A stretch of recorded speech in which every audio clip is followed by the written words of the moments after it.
오늘 말씀의 제목 따라해 보실까요? 우리가 실패할 때.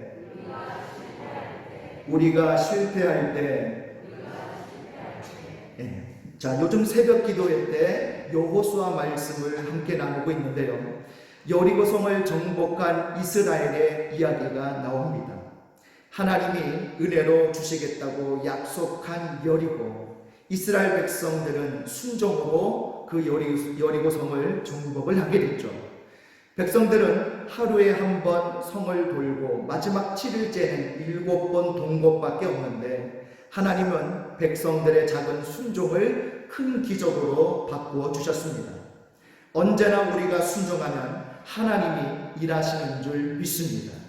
자, 문제는 그 다음 전투였어요. 여리고성에서 짜릿한 승리를 맛본 이스라엘 백성은 여세를 몰아서 이스라엘 중부 지역으로 진격을 하게 됩니다. 여리고성은요, 이스라엘의 동쪽 끝에 위치합니다. 여리고성을 정복한 이스라엘은 이제 가나안 땅의 중앙 무대인 중부 전선으로 치고 올라간 것이죠. 이 이스라엘 중부 지역의 중심 도시가 바로 아이성과 베델이라는 곳입니다. 자, 이 지역이 전략적으로 왜 중요하냐 하면, 이 지역을 잡아야 이스라엘의 남과 북을 동시에 장악할 수 있다는 거예요. 남과 북의 허리를 잘라서 단번에 전쟁의 승기를 잡을 수 있는 거죠.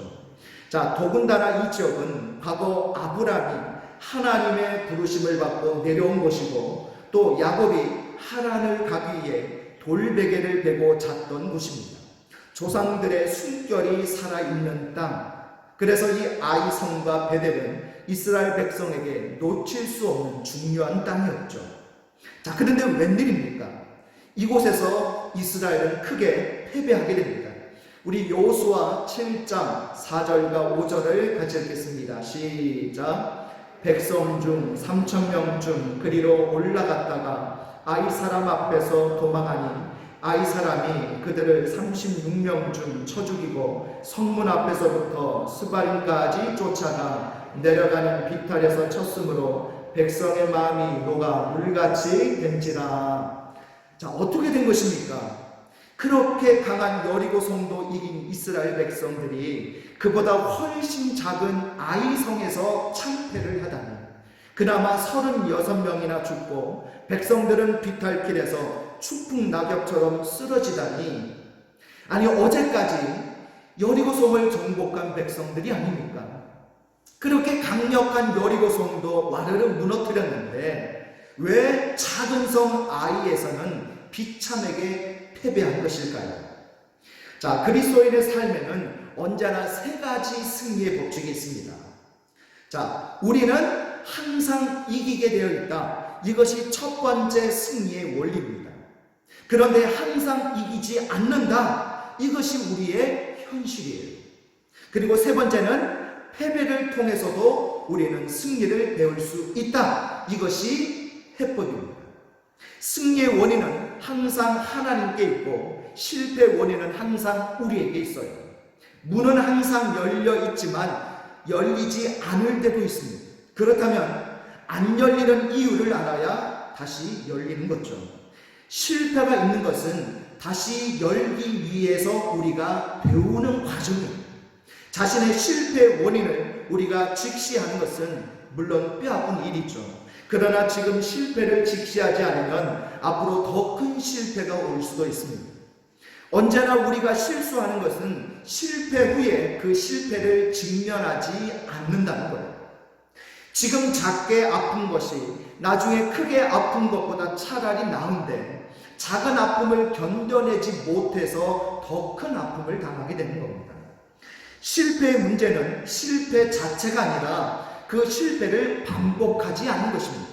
실패를 반복하지 않으려면 실패를 직시해야 하는 거죠.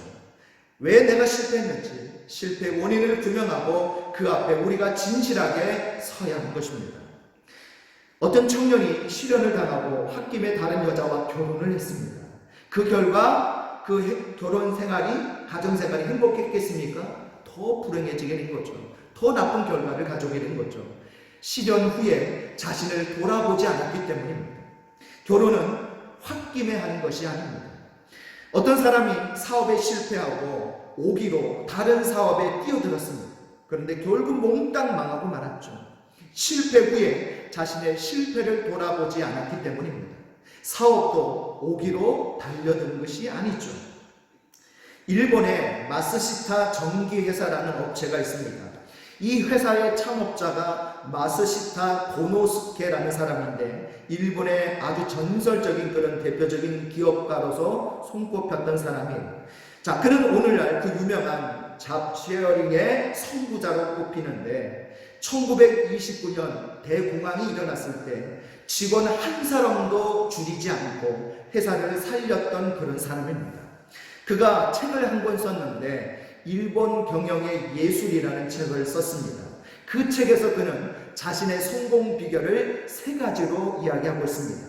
하나님은 내게 3가지 은혜를 주셨다. 첫째, 집안이 가난했기 때문에 나는 어려서부터 구두 닦기나 신문팔이로 일할 수밖에 없었다. 그래서 어린 나이에 더 많은 세상 경험을 쌓을 수 있었다. 둘째, 나는 타고날 때부터 몸이 약해서 운동을 게을리할 수 없었다. 그래서 늙어서도 남보다 건강하게 일할 수 있었다. 셋째, 나는 초등학교도 졸업하지 못했기 때문에 다른 사람으로부터 끊임없이 배우려고 노력했다. 결국 나의 불행이 나의 성공을 만들었다. 이렇게 책에 쓰고 있습니다. 그렇습니다. 성공은 좋은 조건만 타고나야 가능한 것이 아니에요. 실패를 통해서도 우리는 배울 수가 있고 그 실패를 통해 배울 때에 그 자체만으로도 우리는 얼마든지 이것 자체가 승리가 될 수 있다는 겁니다. 자, 그러면 이스라엘 백성은 오늘 왜 아이성에서 실패한 것일까요? 실패한 원인 2가지가 있습니다. 자, 첫 번째 원인 우리 화면 보면서 따라해 보실까요? 자만 때문입니다. 자, 이스라엘 백성들은 이 여리고성 정복 이후에 승리의 자만심에 빠져 있었던 거예요. 자, 여리고성 점령 이후에 이스라엘 백성들이 이런 생각을 했던 거죠. 뭐야 이거? 이거 가나안 족속들 우리가 괜히 쫄았네. 막상 이거 상대 보니까 별것도 아니잖아. 아무것도 하지 않고 성을 돌기만 했는데도 여리고를 이겼기 때문이죠. 그래서 백성들이 다음 성인 아이성을 정탐한 후에 이렇게 보고를 합니다. 우리 여호수아 7장 3절을 같이 읽습니다. 시작. 여호수아에게로 돌아와 그에게 이르되 백성을 다 올라가게 하지 말고 2,3,000명만 올라가서 아이를 치게 하소서. 그들은 소수이니 모든 백성을 그리로 보내어 수고롭게 하지 마소서 하므로. 자, 이 말을 다르게 표현하면 아니 우리가 저 난공불락의 요새인 여리고 성도 넘어뜨렸는데 이 작은 아이성중이야 군대를 모두 동원할 필요도 없습니다. 한 2,3,000명이면 아이성은 끝납니다. 자, 이스라엘 백성들이 여리고성을 정복할 때는요 모든 백성들이 다 같이 참여했습니다. 그리고 아침 일찍 일어났습니다. 모두 합심하여 기도까지 했습니다. 그런데 이 아이성과의 전투 때는 백성이 기도했다는 기록을 찾아볼 수가 없습니다. 아침 일찍 일어났다는 기록도 없어요. 군대도 2,3,000명만 내보내고 나머지는 후방에서 쉬었다는 겁니다. 자, 우리가 항상 조심할 것이 바로 승리한 이후에 일이 잘 풀릴 때, 대박을 만났을 때, 그리고 기도 응답이 있을 때 그때 우리는 더 조심해야 합니다. 자, 노벨상 받은 사람 중에 또다시 노벨상 받을 만한 업적을 남긴 사람이 한 사람도 없다고 해요.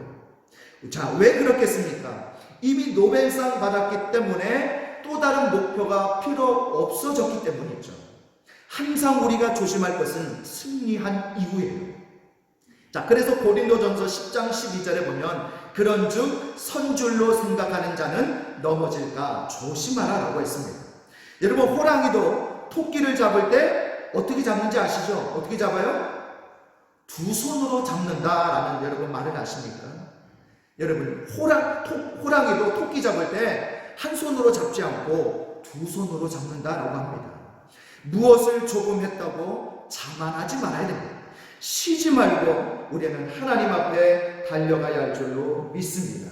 자, 두 번째, 이스라엘 백성은 왜 아이성에서 실패한 것입니까? 따라해 보실까요? 죄 때문입니다. 자, 자만보다 더 큰 실패 원인이 있었는데 바로 죄 때문이었다는 거죠. 우리 여호수아 7장 1절을 같이 읽겠습니다. 시작. 이스라엘 자손들이 온전히 바친 물건으로 말미암아 범죄하였으니 이는 유다 지파 세라의 증손 삽디의 손자 갈미의 아들 아간이 온전히 바친 물건을 가졌습니다. 여호와께서 이스라엘 자손들에게 진노하시니라. 자, 물론 모든 백성이 다 범죄한 것은 아니었습니다. 아간 한 사람의 범죄였죠. 그가 여리고 전쟁 때에 이런 범죄를 저질렀는데요. 자, 그 내용을 우리 한번 보겠습니다. 여호수아 7장 21절 22절 두 절 같이 했습니다. 시작. 내가 노략한 물건 중에 시날산의 아름다운 외투 한 벌과 은 200세겔과 그 무게가 50세겔 되는 금덩이 하나를 보고 탐내어 가졌나이다. 보소서, 이제 그 물건들을 내 장막 가운데 땅속에 감추었는데 은은 그 밑에 있나이다 하더라. 이에 여호수아가 사자들을 보내매 그의 장막에 달려가 본즉 물건이 그의 장막 안에 감추어져 있는데 은은 그 밑에 있는지라. 자, 여러분, 아간 한 사람의 범죄가 이렇게 큰 결과를 가져올지 누가 알았겠습니까? 모든 불행의 배후에는 죄가 있습니다. 아간의 범죄는 여리고성에 있는 한 가정집에 들어가 이 시날산의 외투 한 벌과 은금을 훔친 죄입니다. 그것을 아간은 아무도 모르게 자기 집에 땅을 파고 숨겼죠. 아간의 범죄를 언뜻 보면 절도죄이지만 죄의 본질은 다른 데 있었습니다. 하나님은 전쟁이 시작되기 전 누구든지 여리고성에 들어가거든 어떤 물건이든지 손대지 말라고 명령하셨습니다. 자, 우리 여호수아 6장 18절 19절 같이 했습니다. 시작. 너희는 온전히 바치고 그 바친 것 중에서 어떤 것이든지 취하여 너희가 이스라엘 진영으로 바치는 것이 되게 하여 고통을 당하게 되지 아니하도록 오직 너희는 그 바친 물건에 손대지 말라. 은금과 동철 기구들은 다 여호와께 구별될 것이니 그것을 여호와의 곳간에 드릴지니라 하니라. 아멘. 자, 물건에 손대지 말아야 할 이유는 그 모든 것은 하나님께 바쳐야 하기 때문에 그런 겁니다. 자, 이것을 거룩한 전쟁이라고 부르는데요. 거룩한 전쟁은 하나님이 싸우시는 전쟁이고 그 전쟁에 참여한 사람이 거룩해야 이기는 전쟁이에요. 자, 여러분, 거룩이란 무엇일까요? 여호수아 7장에 많이 나오는 단어가 있는데 바로 온전이라는 단어입니다. 온전. 여호수아 7장에만 무려 6번 나옵니다.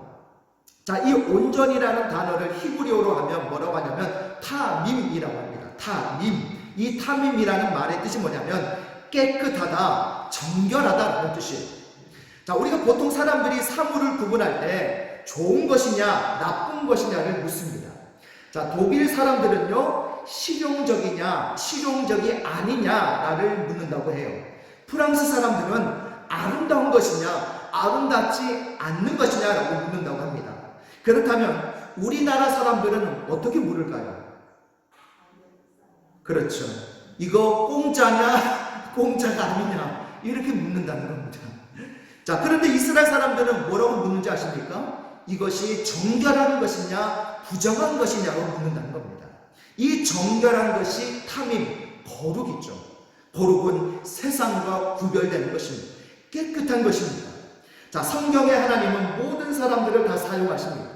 저같이 작고 왜소한 사람도 사용하시고요, 약한 사람도 사용하십니다. 부족한 사람도 사용하십니다.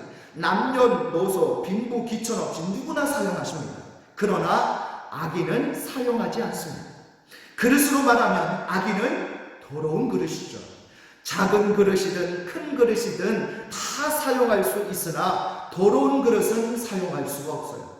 반드시 깨끗이 하신 후에 사용하십니다. 물론 죄인이라고 안 쓰시는 것은 아닙니다. 그러나 먼저 죄로부터 돌이켜야 합니다. 이것을 회개라고 하죠. 하나님은 물론 악한 사람도 쓰시는데 있는 그대로 쓰시는 것이 아니라 반드시 먼저 하나님께 돌아오게 하시는 회심과 회개 과정을 통해 깨끗하게 하시는 데 쓰시는 거예요. 자, 이 죄가 얼마나 놀라운지요. 여호수아 7장 1절을 보면 아간을 그냥 아간이라고 하지 않고, 자, 아간에 대해서 구체적으로 족보를 소개하고 있죠. 유다 지파 세라의 증손, 삽디의 손자, 갈미의 아들 아간, 이렇게 소개하고 있습니다. 자, 여러분, 세라의 증손에 나오는 이 세라가 누구인지 아십니까? 여러분, 유다가 며느리와 관계를 해서 낳은 아들이 바로 세라예요. 시아버지 유다와 며느리 다말이 불륜을 저질러서 낳은 두 아들 중에 한 사람입니다. 자, 이 죄의 뿌리에서 오늘 아간이 나왔고, 이 아간이 범죄하게 되었다는 거예요. 죄는 죄를 낳고, 죄의 뿌리는 죄의 열매를 낳습니다. 여러분, 우연이 아니에요. 어쩌다 죄 짓는 거 아닙니다. 그렇게 아간이 죄를 짓자 아간의 식구뿐만 아니라 모든 이스라엘 백성들까지도 이 아이성과의 전투에서 패배를 통해 망하게 만들었죠. 자, 지금도 이 아이 땅에 가면 이 쌓여있는 돌 무더기를 지금도 볼 수 있다고 해요. 백성들이 아간과 그 가족들을 향해서 돌을 던져서 쌓여있는 돌 무더기죠. 너무 참혹해서 볼 수 없다고 합니다. 죄의 참혹한 대가에 놀랄 수밖에 없죠. 욕심은 죄를 낳고 죄는 사망을 낳게 되는 것입니다. 자, 그러면 우리는 이제 어떻게 해야 합니까? 우리가 실패했을 때 어떻게 해야 될까요? 자, 우리 화면을 보시고 한번 따라해 보실까요? 첫째, 일어나라. 자, 우리가 실패할 때 기억해야 할 가장 중요한 것은요, 우리가 한 번 실패했다고 반드시 그걸로 끝나는 게 아니다라는 겁니다. 그걸로 우리 인생 망하는 게 아니다라는 겁니다. 하나님은 우리 실수 때문에 우리를 영원히 버리지 않습니다. 우리가 실수해서 버리시는 것이 아니라 실수를 고치지 않을 때 버리시는 거예요. 자, 하나님은 죄는 심판하지만 죄를 버리지는 않습니다. 그래서 오늘 본문에서 뭐라고 말씀합니까? 우리 여호수아 7장 10절을 같이 읽어볼까요? 시작. 여호와께서 여호수아에게 이르시되 일어나라, 어찌하여 이렇게 엎드렸느냐. 자, 한번 따라해 보실까요? 일어나라. 자, 놀랍게도 성경에는 총 일어나라는 말이 7번 나옵니다. 자, 오늘 말씀이 첫 번째고요. 두 번째는 이스라엘 땅에 가나안 왕이 야빈이 쳐들어왔을 때 하나님이 드보라와 바락에게 일어나라 라고 말해서 그 결과 바락과 드보라가 이 가나안 족속을 쫓아내고 이스라엘을 건져낸 사건이 나옵니다. 그리고 세 번째, 네 번째 일어나라 라는 말씀은 엘리야가 이세벨이 무서워서 광야로 도망갔을 때 하나님이 직접 찾아와 주셔서 엘리야야 일어나 먹어라 두 번씩이나 말씀하셔서 낙심에 있던 엘리야가 일어난 사건이 있고요. 다섯 번째는 나인성 과부의 아들이 죽었을 때 예수님이 상녀를 붙잡고 소리치시죠. 청년아 일어나라. 그때에 죽었던 청년이 다시 살아나게 된 사건이고요. 여섯 번째는 베드로와 요한이 성전에 기도하러 올라갔을 때 안진뱅이를 향해 베드로가 금과 은은 내게 없거니와 나사렛 예수 이름으로 일어나 걸어라 라고 했더니 안진뱅이가 일어나 걸었던 사건이고, 마지막은요, 베드로가 복음 전하다가 감옥에 갇혔을 때에 밤중에 천사가 찾아와서 베드로야 일어나라 라고 말하며 베드로를 구출해낸 사건입니다. 자, 하나님은 오늘도 여러분에게 일어나라 말씀하시는 것을 믿으십니까? 여호수아에게, 드보라와 바락에게, 엘리야에게, 나인성 과부 아들에게, 성전 미문 앞 안진뱅이에게, 그리고 베드로에게 일어나라 라고 말씀하셨다면 우리에게도 일어나라 라고 말씀하고 계심을 믿습니다. 자, 여러분 좋아하시는 노래 중에 You Raise Me Up이라는 노래 좋아하시죠? 저도 이 곡을 굉장히 좋아하는데요. 이 곡도 아름답지만 그 가사가 더 아름답습니다. 그 가사가 이런 가사예요. 내 영혼 지치고 피곤할 때, 근심 속에 내 마음 무거워질 때, 주 오셔서 함께 하실 때까지 나 잠잠히 주님을 기다리네. 날 일으켜 저 산 위에 세우시네. 날 일으켜 풍랑 위를 걷게 하시네. 주 어깨에 있을 때 나 강함 있네. 주님은 내가 할 수 있는 것보다 더 많이 나를 일으키시네. 하나님은 저와 여러분을 다시 일으키시는 분이신 줄 믿습니다. 자, 두 번째, 우리가 실패했을 때 어떻게 해야 됩니까? 우리 화면을 보시고 한번 따라해 보실까요? 다시 시작하라. 자, 하나님이 우리를 일으켜 세운 것은 다시 시작하라는 뜻입니다. 이스라엘 백성이 실패를 딛고 다시 일어났습니다. 자, 다시 일어난 이스라엘 백성은 무엇을 다시 시작해야 될까요? 실패의 원인에서부터 다시 시작하는 것이 중요합니다. 이스라엘 백성의 실패는 겉으로는 자만이고 속으로는 범죄였지만 그 죄의 본질은 다만 물건을 훔친 것이 다가 아니다라는 겁니다. 범죄의 본질은 마음으로 하나님을 떠난 것이었죠. 하나님께 돌려야 할 소중한 가치를 다른 것에 돌린 것입니다. 마태복음 5장 4절에서 이렇게 말씀하죠. 애통하는 자는 복이 있나니 그들이 위로를 받을 것입니다. 자, 이 말씀을 메시지 성경에서 유진 피터슨 목사님이 이렇게 번역을 했습니다. 가장 소중한 것을 잃었다고 느끼는 너희에게 복이 있다. 그때야 너희는 가장 소중한 분을 모실 수 있기 때문입니다. 그렇습니다. 죄는 범법 행위이기 전에 가장 소중한 분을 버린 거예요. 소중하지 않는 것을 가장 소중한 것으로 착각한 거예요. 물질을 하나님으로 여기고 세상을 하나님처럼 소중히 여겨 서로 맞바꾼 것이죠. 죄는 가장 소중한 분을 잃는 것이고 회개는 가장 소중한 분을 다시 회복하는 것입니다. 자, 온전한 회개를 통해서 이스라엘은 다시 겸손해지게 됐죠. 그래서 3만 명을 뽑아 다시 전쟁에 나가게 됩니다. 자, 우리 여호수아 8장 3절 같이 읽겠습니다. 시작. 이에 여호수아가 일어나서 군사와 함께 아이로 올라가려 하여 용사 3만 명을 뽑아 밤에 보내며, 자, 처음에는 이 3천 명만 보냈습니다. 잠시 자만할 때였죠. 그러나 이제 실패하고 나서 그 실패를 통해 겸손을 회복했습니다. 다 잃고 하나님이 최고 소중한 분이 되었습니다.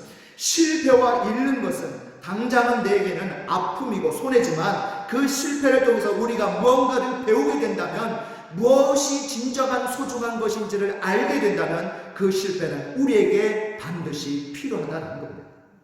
오스왈드 샌더스가 이런 유명한 말을 했습니다. 우리는 얻는 것으로 살고 잃은 것으로 살린다 라고 말을 했습니다. 하나님을 잃으면 다 잃는 것이고 하나님을 얻으면 다 얻게 되는 것입니다. 이렇게 하나님을 최고 소중한 분으로 여기면 자동적으로 우리는 하나님 앞에 기도하게 되어 있습니다. 은혜를 받으면 아무것도 안 하게 되는 것이 아니라 더 열심히 일하고 또 하나님을 소중한 분으로 여기면 기도하게 되어 있습니다. 여리고성 전투 후에 자만해서 기도하지 않았던 이스라엘 백성들이 다시 기도하기 시작합니다. 하나님, 이번 아이성 전투에 몇 명이 나갈까요? 3만 명을 내보내라. 어떤 작전으로 임할까요? 매복 작전으로 임해라. 여러분, 기도가 회복된 줄 믿습니다. 자, 한참 전쟁이 진행되는데 그때 하나님이 여호수아에게 이런 명령을 내리셔요. 우리 여호수아 8장 18절 같이 했습니다. 시작. 여호와께서 여호수아에게 이르시되 내 손에 잡은 단창을 들어 아이를 가리키라. 내가 이 성읍을 내 손에 넘겨주리라. 여호수아가 그의 손에 잡은 단창을 들어 그 성읍을 가리키니. 자, 여호수아가 단창으로 아이성을 향해 가리키자 어떤 일이 일어났는지 아십니까? 우리 여호수아 8장 20절도 같이 했습니다. 시작. 아이 사람이 뒤를 돌아본즉 그 성읍에 연기가 하늘에 닿은 것이 보이니 이 길로도 저 길로도 도망할 수 없이 되었고 광야로 도망하던 이스라엘 백성은 그 추격하던 자에게로 돌아섰거나. 아멘. 자, 이 모든 것이 기도의 능력으로 일어났습니다. 이스라엘 백성들이 기도를 회복하자 아이성이 완전히 점령을 당한 거죠. 그래서 패트릭 존스톤이라는 사람이 이런 중요한 말을 했습니다. 우리가 일하면 우리가 일하지만 우리가 기도하면 하나님이 일하신다. 여리고성 전투는 힘으로 싸우는 전투였지만 아이성 전투는요, 기도로 싸우는 전투였습니다. 기도가 회복되면 모든 것이 회복됩니다. 전도만 하려고 하면 전도가 어렵지만 기도하면 전도가 쉬워져요. 하나님이 그 영혼을 움직이시기 때문입니다. 새벽에 이긴 사람이 낮에도 이기고 밤도 이깁니다. 그래서 새벽 기도는 하루 승리의 비결입니다. 하나님을 소중한 분으로 여기면 그분이 우리에게 지혜와 감동을 주십니다. 자, 그래서 이스라엘 백성이 다시 시작하려고 일어났을 때 하나님이 새로운 작전을 지시하시죠. 우리 여호수아 8장 4절을 같이 읽겠습니다. 시작. 그들에게 명령하여 이르되 너희는 성읍뒤로 가서 성읍을 향하여 매복하되 그 성읍에서 너무 멀리 하지 말고 다 스스로 준비하라. 아멘. 소위 매복 작전입니다. 여리고성 작전은 낮에 싸운 작전인데 오늘 이 아이성은요 밤에 하는 매복 작전이죠. 남들이 자고 있을 때 숨어서 싸우는 작전입니다. 이때 자기를 드러내거나 나타내면 죽습니다. 자기를 철저하게 감추고 숨겨내는 거예요. 나는 적을 볼 수 있지만 적은 나를 보지 못하게 해야 되는 거죠. 자기를 드러내지 않으려면 어떻게 됩니까? 바짝 엎드려 있어야 되는 거예요. 우리가 승리하려면 두 개의 작전이 필요합니다. 여리고성 작전과 아이성 작전입니다. 여리고성 작전은 공개적 작전입니다. 낮에 하는 작전입니다.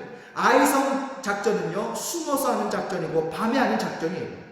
낮에 하는 작전이 누구나 할 수 있는 작전이라면 매복 작전은요 훈련된 사람만 할 수 있는 작전입니다. 여러분, 오늘 이 여리고성 작전이 눈에 띄는 작전이라면 매복 작전은 철저히 자기를 드러내면 안 되는 작전입니다. 오직 하나님만 드러내는 작전이 매복 작전이에요. 철저하게 하나님 앞에 엎드려 기는 작전이 매복 작전이에요. 여러분, 오늘 우리도 이 두 가지 작전이 다 필요합니다. 오늘 코이 작전은요 우리가 주일날 교회 와서 하나님 앞에 예배하고 기도하는 작전이에요. 이게 여리고성 작전이에요. 그런데 이렇게 주일날 우리가 여리고성 작전으로 산다면 우리가 나머지 6일 동안은 어떤 작전으로 살아야 될까요? 바로 아이성 작전, 매복 작전으로 살아야 되는 거예요. 우리가 무릎으로 기도를 꿇고 하나님 앞에 기도하면서 6일 동안 세상에서 승리하며 살아가야 할 줄로 믿습니다. 교회 와서는 여리고 작전으로, 세상에 나아가서는 아이성 작전으로 이 두 가지의 작전을 통해서 하나님 앞에 승리하는 인생을 살아가야 되는 거죠. 그러나 교회는요 오늘 말씀처럼 교회나 세상이나 여리고나 아이성이나 언제나 변함없는 것은 이것입니다. 우리 여호수아 8장 1절 같이 했습니다. 시작. 여호와께서 여호수아에게 이르시되 두려워하지 말라, 놀라지 말라, 군사를 다 거느리고 일어나 아이로 올라가라. 보라, 내가 아이 왕과 그의 백성과 그의 성읍과 그의 땅을 다 내 손에 넘겨 주었으니. 아멘. 여리고성을 이스라엘 백성에게 주신 하나님은 아이성도 그 백성에게 주셨습니다. 여리고성이든 아이성이든 교회든 세상이든 주인은 하나님이십니다. 하나님은 모든 것을 우리에게 주시고 승리하게 하셨습니다. 가끔 우리가 실패하는 것은 그 실패를 통해서 승리하라는 뜻이에요. 우리가 실패할 때에 담대합시다. 그 자리에서 다시 일어납시다. 하나님은 우리에게 힘을 주실 줄 믿습니다. 말씀을 정리합니다. 우리 화면 보실까요? 이스라엘 백성은 왜 아이성에서 실패한 것입니까? 1번 같이 읽을까요? 자만 때문입니다. 2번 죄 때문입니다. 그렇다면 우리가 실패했을 때 어떻게 됩니까? 1번 일어나라, 2번 다시 시작하라. 여러분, 자만 때문에 죄 때문에 실패하셨습니까? 그 실패를 통해서 하나님 앞에 다시 일어나시고 다시 시작하셔서 여러분이 승리의 인생을 살아가시기를 주님의 이름으로 축복합니다.